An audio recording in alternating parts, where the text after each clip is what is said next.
Hello guys, ഇന്ന് ഞാൻ വന്നിട്ടുള്ള ഒരു അടിപൊളി പയറുപ്പേരിയുടെ റെസിപ്പി ആയിട്ടാണ് കേട്ടോ. പല നാട്ടിൽ പല പേരുകളാണ്. ഞങ്ങളിവിടെ അച്ചിങ്ങോലർത്തെന്നും പയറുപ്പേരിയെന്നും അങ്ങനെ പല പേരിലാണ് ഇതിനറിയപ്പെടുന്നത്. അപ്പോൾ എങ്ങനെയാണ് നമുക്ക് നോക്കിയാലോ. ഇതിനായിട്ട് ആദ്യം നമ്മൾ പയർ മുഴുവനാലെ തന്നെ കഴുകിയെടുക്കേണ്ടതുണ്ട് കേട്ടോ. പയർ കഴുകിയതിന് ശേഷം മാത്രം അരിഞ്ഞെടുക്കുക.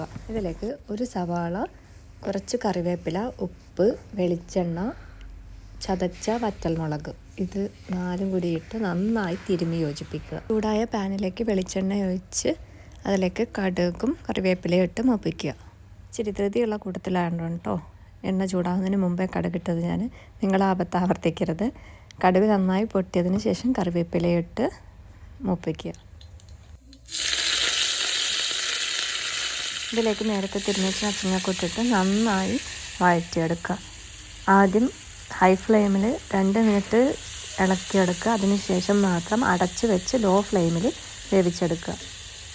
ഞാനിതിൽ എക്സ്ട്രാ വെള്ളമൊന്നും ആഡ് ചെയ്യുന്നില്ല. അച്ചിങ്ങയിലുള്ള വെള്ളം ഇറങ്ങി ആ വെള്ളത്തിൽ തന്നെ അച്ചിങ്ങ വേവുമ്പോഴാണ് നല്ല ടേസ്റ്റി ആയിട്ട് വരുന്നത്. അതുകൊണ്ട് വെള്ളം ചേർക്കാതിരിക്കാൻ ശ്രദ്ധിക്കുക. അടുക്കി പിടിക്കുക എന്നുള്ള പേടിയുണ്ടെങ്കിൽ മാത്രം ഒരു തുള്ളി വെള്ളം ചേർത്ത് കൊടുക്കുക. അതിനുശേഷം അടച്ച് വെച്ച് വേവിക്കുക. ഇടയ്ക്കിടയ്ക്ക് നന്നായി ഇളക്കി കൊടുക്കേണ്ടതുമാണ്. നന്നായി മൊരിഞ്ഞിരിക്കുന്ന പരുവത്തിലാണ് എനിക്ക് ഈ ഉപ്പേരി ഇഷ്ടമുള്ളത്. അതുകൊണ്ട് ഞാൻ ഇച്ചിരി നേരം കൂടുതൽ മുരിച്ചെടുക്കുന്നുണ്ട്. അപ്പോൾ നമ്മുടെ സ്വാദിഷ്ടമായ അച്ചിങ്ങ ഉപ്പേരി ഇവിടെ റെഡി ആയിട്ടുണ്ട്. എല്ലാവരും ട്രൈ ചെയ്ത് നോക്കുക. ഞാൻ ഒരുവിധം എല്ലാ പച്ചക്കറികളും ഇതുപോലെ തന്നെയാണ് വളർത്തിയെടുക്കുന്നത്. അപ്പോൾ എല്ലാവരും ട്രൈ ചെയ്ത് നോക്കുക. ഇഷ്ടമായാൽ കമൻറ്റ് ചെയ്യുക.